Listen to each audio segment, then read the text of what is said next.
Shalom, good morning everyone. How are you today? I think this morning so beautiful, right? Okay, don't forget, have to breakfast so you can focus to study today. Okay, now we will start our lesson thematic, but before it, I invite you to pray. Let us pray. Heavenly Father, we thank you for your blessing, for your kindness, for all have you given in our life. God, now we want to start our lesson thematic. Please open our heart and our mind so we understand our topic for today. In the name of Jesus Christ, we pray and surrender to you. Amen. Baiklah, sekarang kita akan belajar tematik tema I, subtema yang kedua, yaitu pada muatan bahasa Indonesia. Oke, untuk pelajaran hari ini kita akan mempelajari beberapa hal. Yang pertama adalah mengidentifikasi tokoh dan alur cerita fiksi. Yang kedua, menjelaskan peristiwa yang dialami tokoh dalam cerita fiksi. Lalu, yang ketiga, menuliskan cerita fiksi dari gambar berseri. Jadi ada 3 hal penting yang akan kita pelajari hari ini. Pada pembelajaran sebelumnya, kita telah mempelajari apa itu teks fiksi. Nah, teks fiksi itu merupakan teks yang berisi cerita rekaan atau karangan penulis, atau bisa juga kamu katakan imajinasi si penulis. Berarti kebalikan dari teks non-fiksi, bukan kenyataan atau fakta. Contoh teks fiksi ini sangat banyak. Ada cerita rakyat, fabel, dongeng, dan lain sebagainya. Nah, unsur-unsurnya juga sudah teacher jelaskan kemarin ya. Ada tema, tokoh, alur, latar, konflik, dan amanat. Sekarang mari kita mengidentifikasi tokoh dan alur dalam cerita. Silahkan buka bukumu halaman 53. Kita akan membaca sebuah teks fiksi. Teacher akan bacakan untuk kamu ya. Berkunjung ke observatorium. Keluarga Tony berkunjung ke tempat peneropongan bintang di Bandung. Tony sangat senang belajar mengenai tata surya dan keindahan planet-planet. Ayah mengajak Tony berlibur ke tempat yang ia sukai. Sesampainya di observatorium, Tony melihat para pengunjung sudah ramai. Setelah membeli tiket, mereka memasuki ruangan. Di dalam observatorium, terdapat teropong yang sangat besar. Salah satu dari pemandu menjelaskan tentang teropong itu. Ini adalah teropong Smith Bima Sakti. Teropong ini digunakan untuk mempelajari galaksi Bima Sakti, asteroid, dan pengamatan bintang. Teropong ini disebut juga kamera Smith karena mempunyai sistem optik Smith. Smith adalah nama penemu instrumen optik Smith, yaitu Bernard Voldemar Smith, jelas pemandu. Tony mengacungkan tangan kemudian bertanya kepada pemandu, "Berarti kita dapat mengamati bintang dengan teropong ini ya, Pak?" Oke, sampai situ saja teacher baca ya. Untuk kelanjutannya kamu baca sendiri. Nah, siapakah tokoh utama dari teks fiksi yang sudah teacher baca tadi? Oke, good. Tony, ya. Tokoh utamanya adalah Tony. Lalu, siapa yang menjadi tokoh tambahannya? Yang menjadi tokoh tambahannya adalah si pemandu. Tolong kamu ingat kembali bahwa tokoh itu adalah pelaku dalam cerita. Oke, nah sekarang kita ke alur dalam cerita. Tahukah kamu apa yang dimaksud dengan alur sebuah cerita? Alur sebuah cerita adalah rangkaian peristiwa yang membuat suatu teks cerita menjadi menarik. Jadi alur itu adalah bagaimana jalannya sebuah cerita ya. Alur dibedakan menjadi 3 jenis. Yang pertama alur maju, alur mundur, dan alur campuran. Bagaimana jika dikatakan alur maju? Dikatakan alur maju jika jalan ceritanya berurut, dimulai dari tahap perkenalan menuju tahap penyelesaian secara sistematis dan tidak mengacak. Nah, lebih simpelnya adalah cerita itu disajikan dari awal sampai akhir. Dia berurut. Oke?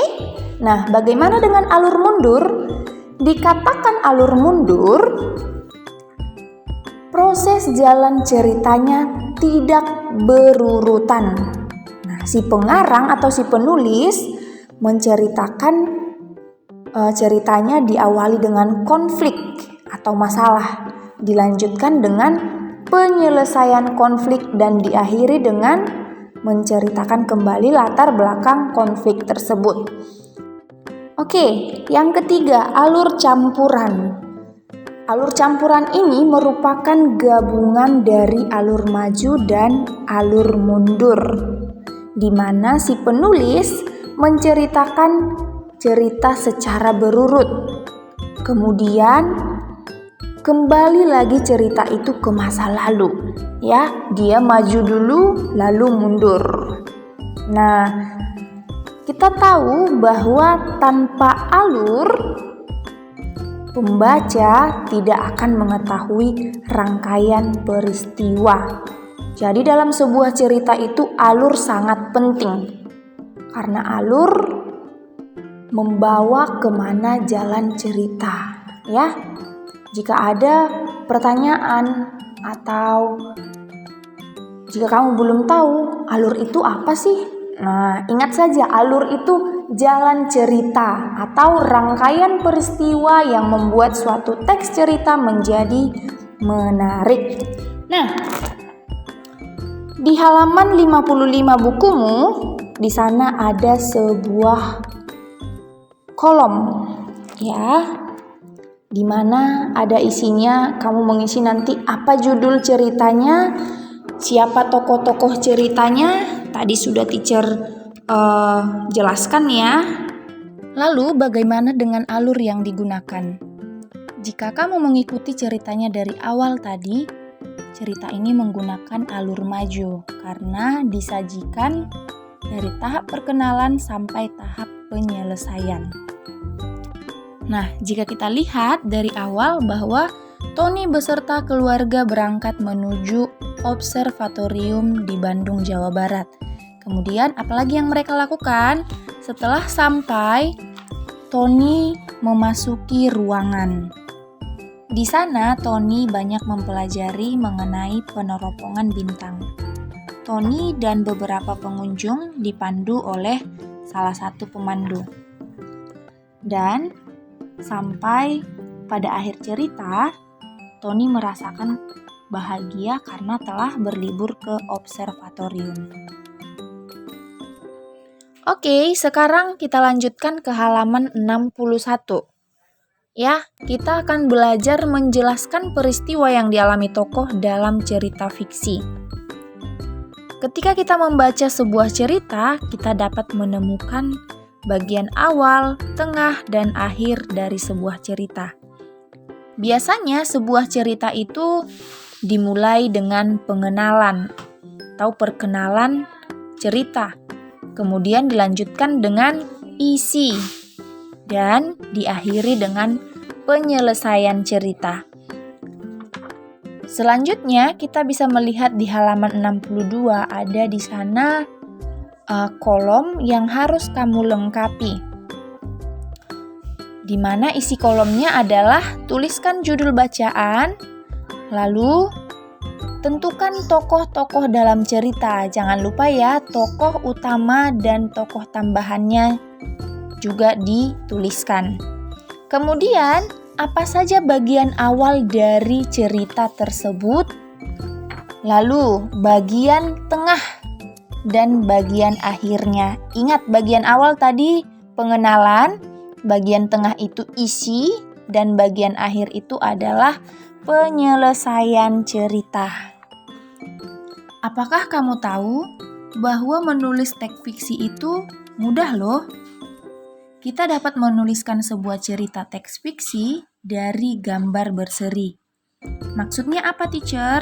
Nah, ketika kita melihat beberapa gambar, kita dapat mengembangkannya dan menuliskan menjadi teks fiksi. Apakah yang dimaksud dengan gambar berseri? Gambar berseri adalah gambar-gambar yang menceritakan suatu peristiwa yang disusun secara berurutan. Dengan melihat gambar-gambar tersebut, kita dapat berimajinasi tentang peristiwa yang disajikan pada gambar. Nah, kita dapat merangkai potongan-potongan gagasan yang ada dalam pikiran kita menjadi kalimat yang runtut. Jadi, ketika melihat sebuah gambar, kamu bebas mengekspresikan imajinasi kamu dan menuliskannya dalam bentuk teks fiksi. Coba perhatikan gambar berikut ini. Kita amati gambarnya satu persatu ya, kemudian tentukanlah gagasan pokok pada setiap gambar. Nah, untuk gambar yang pertama, gagasan pokoknya adalah seorang siswa jajan sembarangan di pinggir jalan. Kemudian untuk gambar yang kedua, siswa tersebut tidak dapat konsentrasi belajar karena perutnya sakit. Kemudian kita lanjut gambar yang ketiga. Karena tidak dapat menahan rasa sakit, akhirnya si anak memanggil gurunya dan memberitahu bahwa dia sakit perut. Nah, untuk gambar yang terakhir, gambar keempat, akhirnya si guru memberitahukan orang tua sang anak supaya menjemputnya ke sekolah. Nah, dari gagasan-gagasan pokok tadi, kamu kembangkanlah menjadi sebuah cerita fiksi yang menarik. Supaya tulisan kamu lebih indah dan bagus, tentukanlah bagian pendahuluan, isi, dan penutup ceritamu itu. Nah, bagaimana menurut kamu? Mudah bukan? Ketika kamu berlibur, bermain bersama teman, melihat gambar, hal itu bisa menjadi topik kamu dalam membuat teks fiksi. Jadi, mulailah dari sekarang untuk berkarya melalui tulisan. Oke, anak-anak teacher? Sampai di sini penjelasan dari teacher hari ini. Untuk tugas kamu, silahkan kamu kerjakan. Ayo berlatih halaman 87 nomor 2. Dan satu lagi tugas untuk kamu, tuliskan dan jelaskan 3 jenis alur. Ya, tuliskan di buku catatanmu. Ingat, dijelaskan. Oke, anak-anak teacher, sampai di sini pertemuan kita. Sampai bertemu di video selanjutnya. God bless you and see you next time.